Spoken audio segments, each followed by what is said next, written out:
Hello everyone. तो हम आज बात करने वाले हैं खेसारी लाल यादव जी और नीतू यादव का एक बहुत ही बेहतरीन बोलबम सॉन्ग के बारे में, जिसका पोस्टर आ चुका है और फुल वीडियो सॉन्ग का रिलीज डेट भी आ चुका है।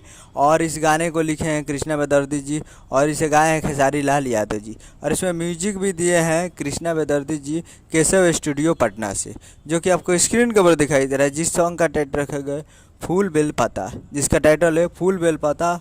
और वीडियो में है खेसारी लाल यादव जी और नीतू यादव जी, फिट में है नीतू यादव जी। तो ये बहुत ही बेहतरीन वीडियो सॉन्ग होने वाला है।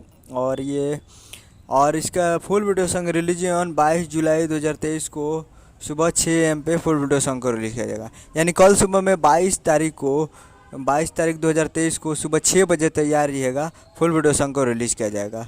और वीडियो में खेसारी लाल यादव जी है और नीतू यादव जी है। तो बहुत ही बेहतरीन है और पहला कृष्णा बेदर्दी जी के 2023 का ये बोलबम सॉन्ग होने वाला है। तो बहुत ही ज़बरदस्त होगा, उम्मीद कर रहा हूँ। और ये आने वाला है web music Bhojpuri YouTube channel से। तो कल 22 तारीख को सुबह 6 बजे web music Bhojpuri YouTube channel पर फुल वीडियो सॉन्ग के लिए तैयार रहिएगा। और उम्मीद करूँगा वीडियो अच्छा और चैनल को सब्सक्राइब बेल आइकन प्रेस कर देते हैं। कैसे खेसारी लाल यादव जी के लेटेस्ट न्यूज़ लाता है। मिलते हैं, जय हिंद जय भोजपुरी।